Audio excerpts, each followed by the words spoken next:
Oh my.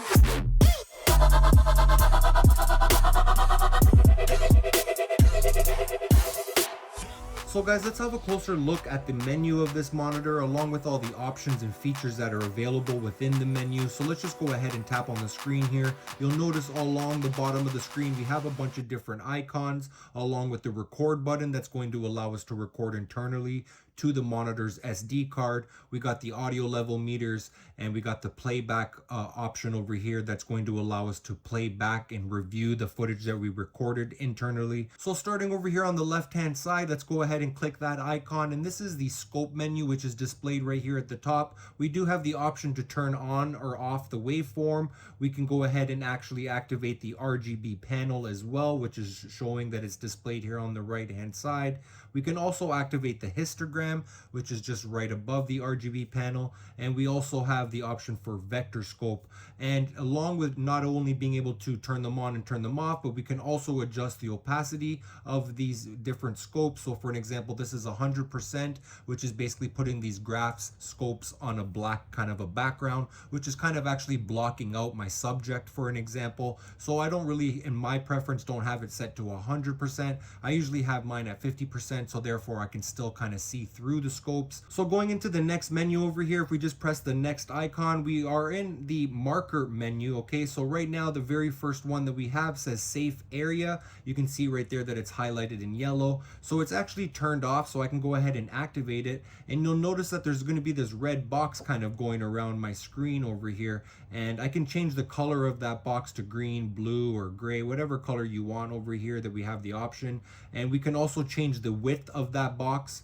Okay, so right now you can see it at the bottom and on the right hand side. You're not really seeing it on the left hand side right now because the menu is kind of blocking it. But let's go to the next option over here. Underneath the width, we have the ratio, so we can set it to 80% ratio. So now you guys probably have a better view of that box right there. So again, it's the red color. We can change the thickness, the width of that line, and we can also change the ratio from 80, 85, 90, 93, or 96. So let's go ahead and just turn off the safe area for now. Let's go to the next option, which is the grid. So right now it's turned off, but we can turn it on, and you can see that we have this little grid line. This is the 3x3 grid, or we have a 4x4 grid, or we also have like a 5x5 grid right over here. So depending on which kind of grid you guys want to have. Next, we have the anamorphic mode. Again, I have it off, but we can go ahead and turn it on, the anamorphic. So right now it's currently set at 1.33 times. We have the option to set it to 2 times,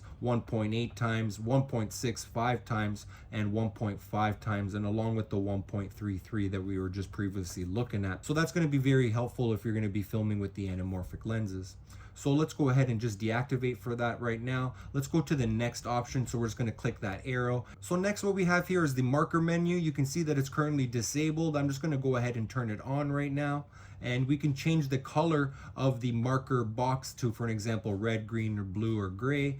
And right now I like to have that red color. We can also change the width of that line as well. Okay, so I just kind of leave it at these settings. Red kind of stands out to me. The width is good at 1. And we have the options here to set our own ratio here that are preset: 16:9, 15:9, 13:9, 4:3, or a really cool feature which I take advantage of is actually adding our own custom user preset for the ratio. And I actually have mine set to like a widescreen, which is 3840 by 1606. So for an example, if I wanted to switch to the 16:9, you can see that there's no bars there. But if I want to go 15:9 or 13:9, it's all kind of there. Or I can just go quickly set to user, and it has my numbers already set there, and I got my red line. So I actually have this marker set to a custom function button on my monitor. So just to give you an example, we have 3 custom function buttons here at the top. Over here on the right hand side is function number 3,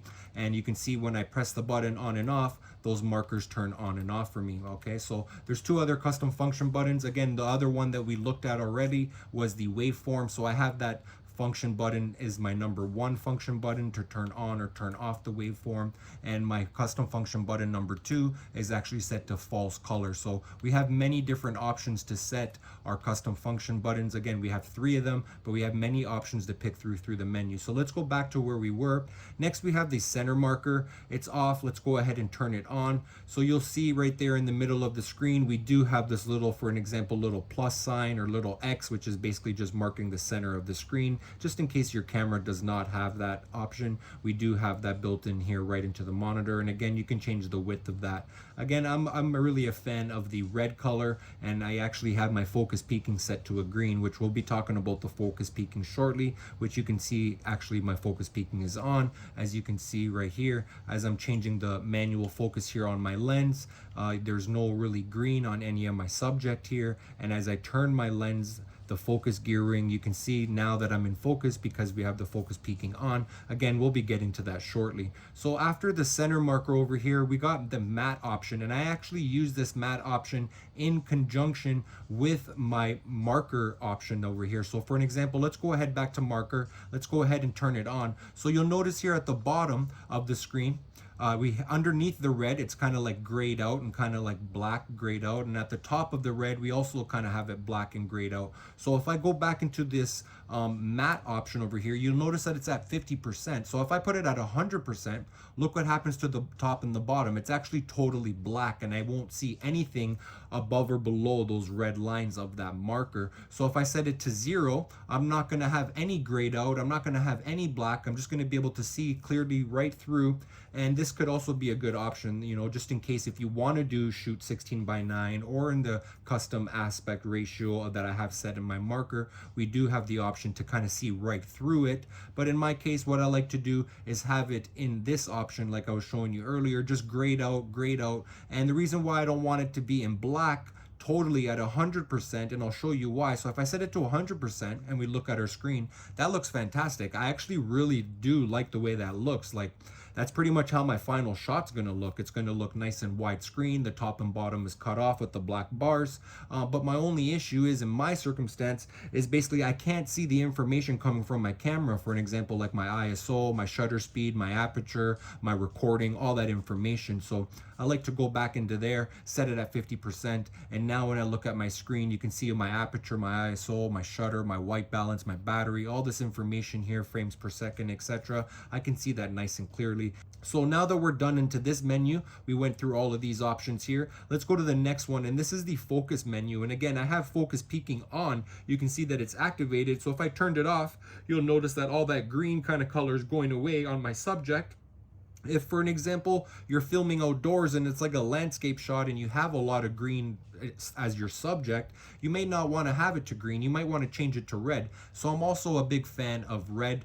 That's what I kind of started when I started using focus peaking, was red. It kind of really stood out to me. But in this case, I'm really liking the green because it really does stand out to me. We could also use a blue for an example, or you can use a gray, which is a little bit more subtle. In my case, I feel like the green really does stand out to me, and it really helps me to know that I'm in focus. So another awesome feature is that we're going to be able to customize the focus peaking sensitivity. So I currently have it set to 82%, and we can adjust this just by tapping the left side of the screen or the right side of the screen. It's going to kind of go up and down in 1% increments. But just to kind of give you an example on what maybe like 25% looks like, you can see that it's not so green anymore. It's not really standing out to me. So in my case, So in my case, or in my opinion, that's not really helping me too much because it's not really standing out to me. So again, I like to have it a little bit around the 80% mark because it kind of shows me that I'm really in focus. So next we have here is the zoom option.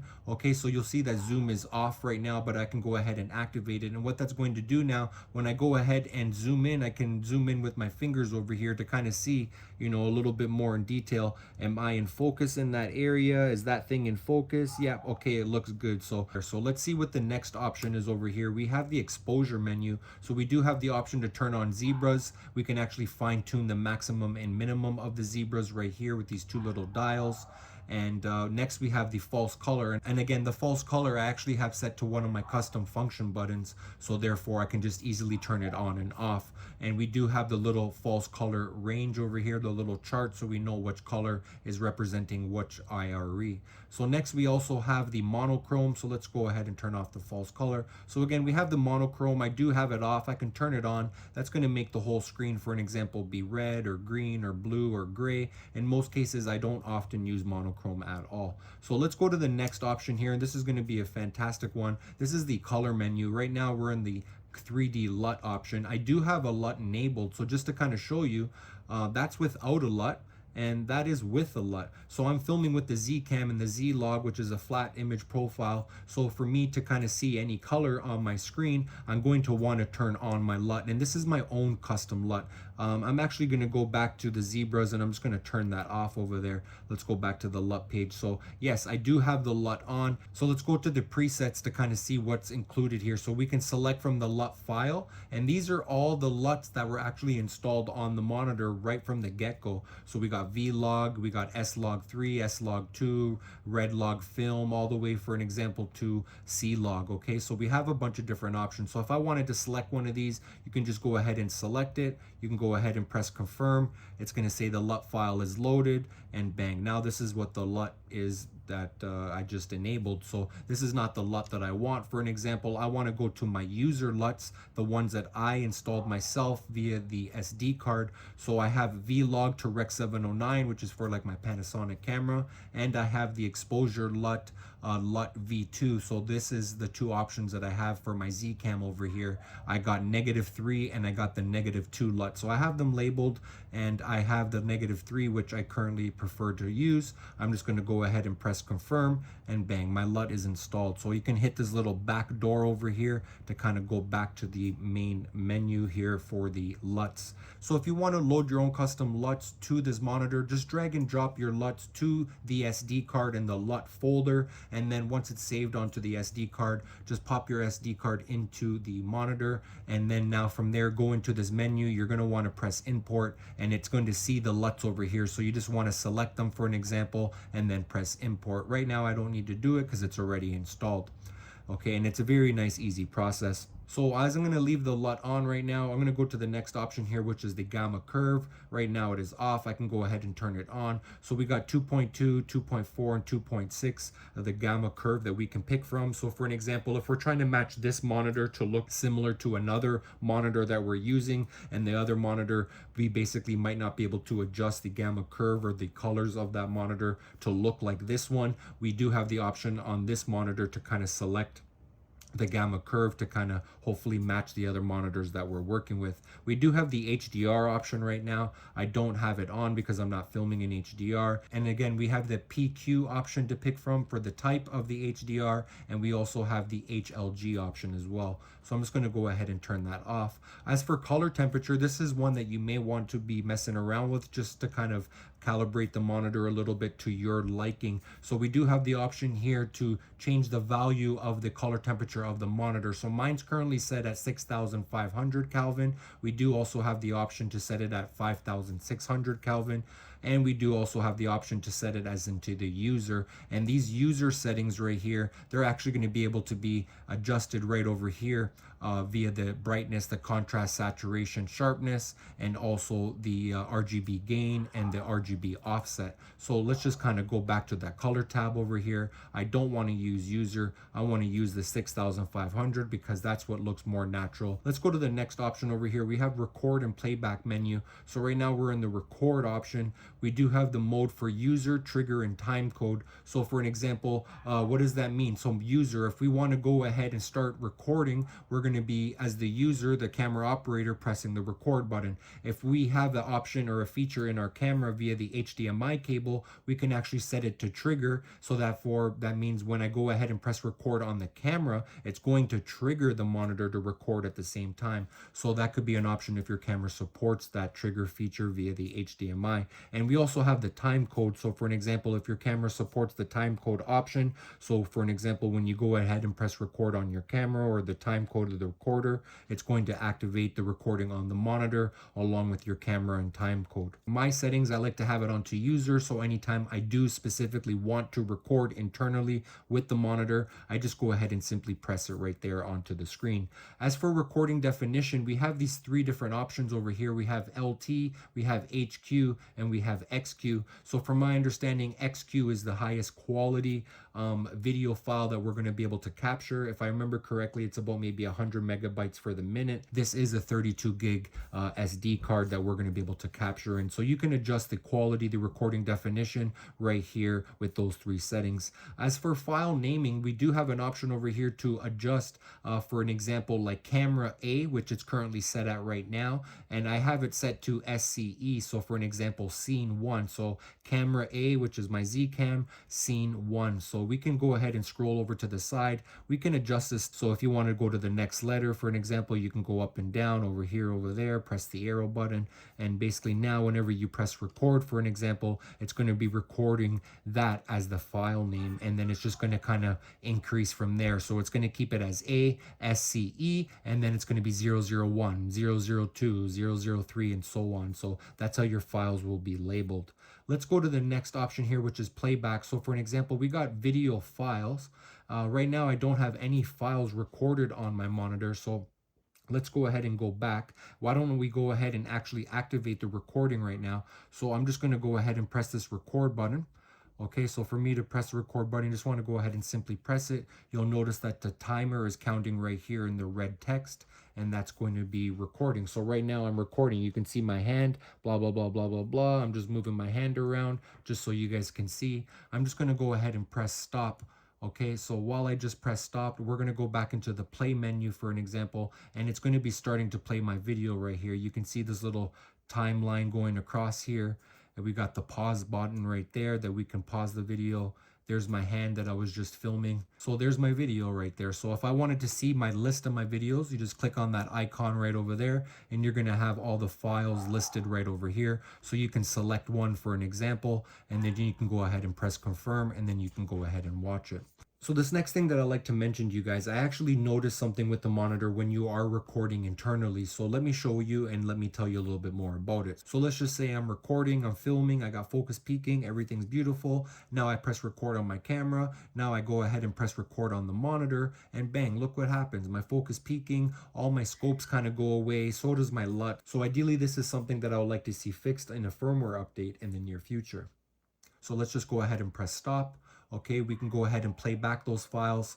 Let's say this is not the video file I wanted to watch, just to press those little symbol there on the right hand side to see all the different list of files that we have here. So we got file 1, 2, and 3. So let's just click for an example number 2, press confirm, and now it's going to play back video number 2. And you can see the little timeline going across the bottom. I can press pause. I can actually go skip to the next video. So let's exit out of here. Let's just confirm that we did everything that we wanted to look at. Recording, playback. Yep, we did all of these options. We're in the settings over here. So underneath the display, again, if we just back out of here. So we're in the display. We have the brightness adjustment right over here. We can slide that up to brighter or to darker. And right now, so as much as I slid it back and forth left and right, you can see I'm at 39%. So if I really wanted to fine tune it, you just want to tap either on the left hand side or the right hand side of the screen, and it's going to go into increments of 1 up or down. We do have the contrast adjustment, saturation, sharpness, RGB adjustment if you really kind of want to fine tune it to kind of make it exactly how you want it to be. I'm just going to set everything back to default over here. So that's everything for the display option right there. Let's go to the settings. So we do have the scan mode, which we have it in normal, and we do also have the underscan. We do have the backlight. Right now, the backlight, the monitor brightness is actually at 0%, or not really 0%, but it's pretty much as low as it can go. So just to kind of give you an example, I'm going to bring it up to right now I'm at 37. And I'm just going to keep on going all the way up to 100%. So that's pretty much like 100% brightness. And that's why I actually lowered it down to 0, because you guys can see it's a little bit overexposed for my video camera right now. So I'm just going to lower it down. It's going to hold it, and it's going to bring me down. and you can see now I'm at 0 and it's nicely exposed here from my camera, so you guys can see everything that's written here onto the screen. We do have the volume adjustment, again, because we do have a headphone jack at the side of the monitor here that we can plug in headphones and listen to the volume. We do have the fan mode. This is going to be something that you may want to take advantage of. I have mine set to auto, so if the monitor feels like it needs to cool down, the fan's going to turn off and do its thing. You can also turn it off if you really need to. If you're in a noise sensitive environment doing some recording, we can turn it to low or turn it to high. Again, I haven't really noticed the internal fan bothering me or any of my recordings from my videos, so I'm just going to keep it to auto, as I feel that is probably my best bet. We do have the SD card formatting, which is going to basically format. It's going to erase all the files on your card. So why don't we just go ahead and do that, because whatever I recorded was just for testing. It will be deleted user data after SD card is formatted, and bang, I'm going to go ahead and confirm SD card formatted. Please kindly wait. And bang, formatted successfully. Perfect. So I formatted my card. So we are done underneath the setting option over here. Let's go to the function. So this is a cool feature right over here. Again, we have the 3 function buttons here at the top of the screen: F1, F2, F3. You can see I have F1 set to waveform, F2 false color, F3 marker. So let's just go for an example and see all the options that we have over here. We can set the function button to histogram, waveform, RGB panel, vectorscope, marker, safe area, anamorphic, center marker, peaking, zoom, zebra, false color, monochrome, LUT, HDR, recording, play, close. So we have all of these options over there. So for an example, if I wanted to show you, I'm going to put this one to LUT. So now when I press function number 1, which is right here at the top, I'm turning on and off my LUT via this button here at the top of the screen, which just make things so much nice and easier. So let's go back to here. Let's turn it back to waveform where I like to have it. Get back out, go over here. I'm going to press the button here, bang, waveform on and off. Okay, so again, number 2, I have it as my false color, so I can easily reference my exposure. And I also do have that marker ratio. These are my 3 favorite ones to set as a custom function button. But you know what, at the end of the day, if we really needed to dive into this menu, it's not that really difficult to find the option that you need. So now that we're in the function here, let's go to system. Again, we can adjust the language. Pretty much we got English and Chinese, so I don't want to be messing around with that. Version information, as of the date right now, it's April 2023. This is the version and the software version that I'm using. So let's just back out of here. We got the software update. So if I wanted to do an update via the firmware, I can do that via the SD card. So this is where you would want to probably do that. It's basically telling me the SD card does not have an update file, which is correct. I don't have an update file on there. Factory reset, in case we messed around with some settings and we just want to reset everything. And we also have the About Us option over here. So we have some QR codes and a little bit more information. For an example, probably like the owner's manual would pop up if you scan those or take you to the website. Okay, so I think for the most part, we went through all of the menu over here. I think we're pretty familiar with the monitor. One other thing that I did not mention, we do have this little lock button over here. So if we press this lock button here, now the monitor is locked, so if I press it and do some crazy stuff, nothing's gonna happen. So that's a nice feature that we kind of just locked it out. So if you ever want to unlock it, just simply unlock it. Now we have all the options here. I think that's most of all the options that we have here on the monitor.